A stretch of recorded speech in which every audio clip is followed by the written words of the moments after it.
Hello and नमस्कार दोस्तों। पिछले वीक में आप में से कुछ दोस्तों ने मुझसे पूछा था कि सोशियोपैथ के बारे में वीडियो बनाने के लिए, तो आज की वीडियो उनके लिए है और उन तमाम व्यूवर्स के लिए है जो सोशियोपैथ के बारे में और जानकारी हासिल करना चाहते हैं। तो दोस्तों, सबसे पहले मैं आपको बता दूं कि सोशियोपैथ और साइकोपैथ के बारे में मैंने पहले भी एक वीडियो बनाया है। अगर आपने वो वीडियो अभी तक नहीं देखा है तो उसकी लिंक आपको इस वीडियो के डिस्क्रिप्शन में मिल जाएगी और वीपर आई बटन में भी मैं दे दूंगा। आज हम सोशियोपैथ को क्योर कैसे किया जाता है, उसको हम कैसे ठीक कर सकते हैं, इसके बारे में जानेंगे। वीडियो शुरू करने से पहले मैं आपको बता दूं कि अगर आपने अभी तक मेरा चैनल को सब्सक्राइब नहीं किया है तो आप किसका वेट कर रहे हैं। आप जल्दी से इसको सब्सक्राइब कर दीजिए और पास रखे बेल आइकन को भी दबाइएगा, जिससे मैं जो भी नई वीडियो डालूँ उसकी नोटिफिकेशन आपको सबसे पहले मिले। दोस्तों, sociopath anti social personality disorder में आता है। यह एक मेंटल हेल्थ से जुड़ी हुई बीमारी है। तो सबसे पहले हम इसके लक्षण जान लेते हैं। First, they are manipulative. ऐसे लोग काफ़ी ज़्यादा मैनिपुलेटिव होते हैं। अपने काम को निकालने के लिए वह अपना चार्मिंग अट्रैक्टिव नेचर को इस्तेमाल करते हैं, लेकिन ये चार्मिंग और कूल वाला मुखौटा वो ज़्यादा देर तक नहीं टिका पाते हैं और अपनी अग्रेसिव साइड अनजाने में ही सबके सामने रख देते हैं। Second, physically aggressive. जैसे कि मैंने आपको पहले लक्षण में बताया कि इनका खुद पर बहुत ही कम नियंत्रण होता है, इसलिए उनका बिहेवियर काफ़ी ज़्यादा इम्पल्सिव होता है। इसी गुस्से से वह अपने रिश्तेदार या सामने वाले को काफ़ी फिजिकली हर्ट करते हैं। कई बार उनके इस अग्रेसिव नेचर की वजह से वह खुद को भी चोट पहुंचाते हैं। लाइक सुसाइडल थॉट्स उनके मन में आते रहते हैं। उनका यह अग्रेशन तब बाहर आता है जब वह किसी बुरी परिस्थिति में या किसी चैलेंजिंग सिचुएशन में, और जब वो अपसेट होते हैं तब उनका यह रूप देखने को हमें मिलता है। Third, no rumours for hurting others. ये लोग बड़ी आसानी से किसी को भी गुस्से में फिजिकली चोट पहुंचाते हैं, लेकिन कमाल की बात तो ये होती है कि ऐसा करने पर भी इनको कुछ भी बुरा फील नहीं होता है, उनको गिल्टी फील नहीं होता है। गुस्से में ये इतना बहक जाते हैं कि ये किसी के भी चीज़ को डिस्ट्रॉय कर सकते हैं और बाद में इनको इसका बिल्कुल भी पछतावा नहीं होता है। Fourth, they always blame other for their problems. दोस्तों, ऐसे लोग कभी भी कोई जिम्मेदारी अपने सर पर नहीं लेते हैं, उल्टा अपने नाकामयाबी का पिटोरा दूसरों के सर पर फोड़ते हैं। ऐसे लोग आपको चोट पहुंचाकर उल्टा आपको ही दोष देंगे कि आपकी वजह से ही इनको ऐसा करना पड़ा। यह किसी भी रिश्ते में, मतलब पर्सनल और प्रोफेशनल लाइफ में, कोई भी रिस्पॉन्सिबिलिटी ज़्यादा टाइम तक, मतलब लॉन्ग टर्म तक कुछ भी करना इनके लिए बहुत मुश्किल होता है।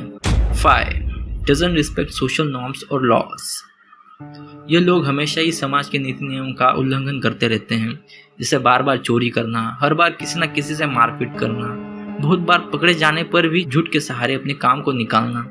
ऐसी चीज़ें वह करते रहते हैं। वह अपनी गलतियों से कुछ भी नहीं सीखते हैं और बार बार वही गलती रिपीट करते हैं। ऐसे लोगों को ड्रग्स की और शराब की बहुत लत होती है। दोस्तों, सोशियोपैथ में ये 5 बहुत ही महत्वपूर्ण लक्षण हैं। तो अब जानते हैं कि सोशियोपैथ किस वजह से लोग बनते हैं। अब मैं आपको 5 इंपॉर्टेंट रीजन बताने वाला हूँ जिसकी वजह से लोग सोशियोपैथ बनते हैं। First, genetical. कुछ केसेस में ASPD में, मतलब एंटी सोशल पर्सनालिटी डिसऑर्डर में, यह चीज़ एक जेन से दूसरे जेन में ट्रांसफ़र हो सकती है। अगर आपके परिवार में कोई मेंटल हेल्थ इश्यूज से ग्रसित हो सकता है कि ये चीज़ दूसरे पीढ़ी में किसी न किसी को अफेक्ट कर सकती है, लेकिन इसके बहुत ही कम चांसेस होते हैं। सेकेंड है बायोलॉजिकल। बायोलॉजिकल मीन्स खुद के ही शरीर में किसी चीज़ की वजह से उस इंसान को अफेक्ट करती है। जब ASPD से ग्रसित लोगों का अध्ययन किया गया तो उनके दिमाग में सेरोटोनिन की मात्रा काफ़ी कम और ज़्यादा पाई गई, मतलब लेवल कम और ज़्यादा था। सेरोटोनिन एक ऐसा केमिकल है जो ब्रेन में हमारा मूड और हैप्पीनेस को कंट्रोल करता है, और इसी वजह से सोशियोपैथ में अचानक से मूड स्विंग्स हमें देखने को मिलते हैं। वो कभी अचानक से खुश हो जाएंगे और दूसरे ही पल दुखी या गुस्सा हो जाएंगे। Third, environmental. अभी कुछ ही वर्ष पहले किया अध्ययन में पाया है कि ASPD से ग्रसित लोग ज़्यादातर इन्वायरमेंट की वजह से ज़्यादा अफेक्ट हुए हैं। ऐसे लोगों के बचपन में उन्हें काफ़ी अब्यूज़ का शिकार होना पड़ा था, जिनका बचपन काफ़ी वायलेंस और झगड़े से भरा था। ये चीज़ उनके दिमाग पर काफ़ी बुरा असर करती है और उस समय के साथ अगर इसका इलाज ना किया जाए तो वह व्यक्ति ASPD से ग्रसित हो जाता है। Fourth, lifestyle. पुराने समय से कंपेयर किया जाए तो आज की 21वीं सदी में बहुत से लोग मेंटल हेल्थ से जूझ रहे हैं। जिन लोगों को एसपीडी है उनमें शराब और ड्रग्स की लत लगी हुई है। ये भी एक बड़ा रीजन होता है किसी भी इंसान को एक सोशियोपैथ बनने में। अब मैं आपको सोशियोपैथ से जुड़े कुछ फैक्ट्स बताता हूँ। सोशियोपैथ मेल्स में ज़्यादा पाया जाता है। किसी फीमेल में केवल 3% ही ऐसी फीमेल्स होती है जो सोशियोपैथ हो। सोशियोपैथ किसी भी इंसान को 18 साल के ऊपर जाने पर ही ज़्यादा अफेक्ट करता है और किसी भी इंसान में 18 से 44 साल तक रहता है। 45 साल के बाद बहुत से फैशन में सुधार दिखने लगता है और उनकी लाइफ स्टेबल हो जाती है। और तीसरा फैक्ट यह है कि सोशियोपैथ अनक्यूरेबल है। इसका कोई भी प्रॉपर इलाज नहीं है। कड़वी है पर सच्चाई है। अब जानते हैं कि हाई फंक्शनिंग सोशियोपैथ और low functioning sociopath. High functioning sociopath में इसको ठीक करना लगभग नामुमकिन होता है और जो मैंने 5 लक्षण बताए वो ज़्यादा मात्रा में बढ़ जाते हैं और ऐसे पेशेंट खुद मानते भी नहीं है कि वो एक सोशियोपैथ है, इसलिए उन्हें ट्रीटमेंट के लिए मना पाना बहुत ज़्यादा मुश्किल होता है। अब लो फंक्शनिंग सोशियोपैथ में उस पेशेंट को पता होता है कि उसको कुछ अजीब आदतें हैं और वह उसे ठीक करने के लिए ट्रीटमेंट लेता है। सोशियोपैथ डिसऑर्डर को आप जड़ से ठीक नहीं कर सकते हैं। ये एसपीडी का बहुत मेजर फैक्ट है, बट इसमें एक एक्सेप्शन भी है। आप सोशियोपैथी को कंट्रोल कर सकते हो। इसमें सबसे बड़ा रोल खुद पेशेंट का होता है। जब तक वो खुद अपनी ट्रीटमेंट नहीं करवाना चाहता तब तक इसे ठीक करना इम्पॉसिबल होता है। अब जानते हैं इसे ठीक करने के लिए कहाँ पर जाए। पहली बात तो ये है कि अगर आप में इसके नॉर्मल सिम्टम्स है तो आप खुद इसको अपने आप को कंट्रोल करके ठीक कर सकते हो। सबसे पहला तरीका ये है कि एंगर कंट्रोल। ये बहुत बड़ा फैक्ट है कि हमारी बहुत सी फीलिंग एंगर इश्यूज से जुड़ी हुई होती है, इसलिए आपको अपना एंगर मैनेजमेंट स्किल पर ज़्यादा फोकस करना होता है।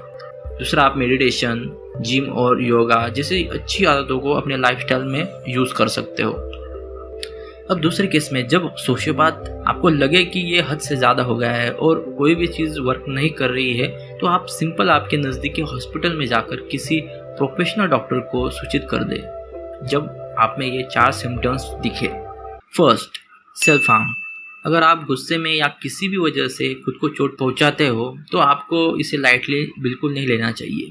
Second, suicidal thoughts. अगर आपके मन में बार बार सुसाइड करने के ख्याल आ रहे हैं तो। Third, violent behaviour. अगर आप गुस्से में किसी को बार बार चोट पहुंचा रहे हो या कोई प्रॉपर्टी का नुकसान कर रहे हो, मतलब आप गुस्से को कंट्रोल नहीं कर पा रहे हो तो। Fourth, mood swings. अगर आपको एक पल खुशी होती है और दूसरी मिनट पर आप किसी वजह से दुखी हो रहे हो या गुस्सा हो रहे हो तो। अब इस पर आप 3 तरीके से ट्रीटमेंट ले सकते हो। First, cognitive behavioural therapy CBT। इसमें आपको एंगर मैनेजमेंट, आपके सोचने का तरीका, आपके दूसरे लोगों के प्रति विचार, इस पर ध्यान दिया जाएगा। आपको ये एहसास दिलाया जाएगा कि आपको एक डिसऑर्डर हुआ है और आप ही इसको ठीक कर सकते हो। बेसिकली ये आपको मोटिवेट करते हैं। Second, psychotherapy. इसमें आपको किसी थेरेपिस्ट या काउंसलर के साथ बिठाया जाएगा जिसमें आपको आपकी फीलिंग के अनुसार ट्रीटमेंट दी जाएगी। Third, medication. इस चीज़ में आपको एक प्रोफेशनल डॉक्टर द्वारा दवाइयाँ दी जाएगी जो आपके एंजाइटी, डिप्रेशन और अग्रेसिव बिहेवियर को कुछ हद तक कंट्रोल कर सकता है। बट ये याद रहे कि यह दवाइयाँ सिर्फ और सिर्फ किसी प्रोफेशनल डॉक्टर के द्वारा ही ली जाए। अब वक्त आ गया है मेरे फाइनल थॉट्स का। तो देखो, सोशियोपैथ को जल्दी हम समझ ले तो इसे आप ठीक कर सकते हैं, लेकिन अगर ये हाई फंक्शनिंग सिम्टम्स है तो आपको जल्द ही किसी डॉक्टर को दिखाने की ज़रूरत है, क्योंकि मेंटल हेल्थ यह एक ऐसी चीज़ है जो अगर टाइम से क्योर ना की जाए तो वक्त के साथ यह और ज़्यादा वर्स्ट हो जाती है। सोशियोपैथ का इलाज आपको किसी यूट्यूब वीडियो या किसी वेबसाइट में एक लिमिट तक ही मिलेगा, क्योंकि सोशियोपैथ को ठीक करने का कोई भी पर्टिकुलर कारगर तरीका नहीं है। ये चीज़ हर किसी के साथ अलग होती है, क्योंकि हर किसी का पास्ट लाइफ, उसके एक्सपीरियंसेस, उसका चाइल्डहुड बहुत ही ज़्यादा मैटर करता है और इसीलिए इसे जितना हो सके कंट्रोल करना ज़रूरी होता है। स्पेशली बताया जाए तो खुद में इच्छा होनी चाहिए बदलने की। तो दोस्तों, ये वीडियो यहीं पर ख़त्म होता है। मुझे यकीन है आपको ये वीडियो को पसंद आया होगा। अगर वीडियो पसंद आया होगा तो लाइक, कमेंट और इससे दोस्तों के साथ शेयर करिए और जाते जाते इस चैनल को सब्सक्राइब करना बिल्कुल मत भूलना। मैं आपसे मिलूंगा अगले बार अगले नए किसी वीडियो के साथ। तब तक के लिए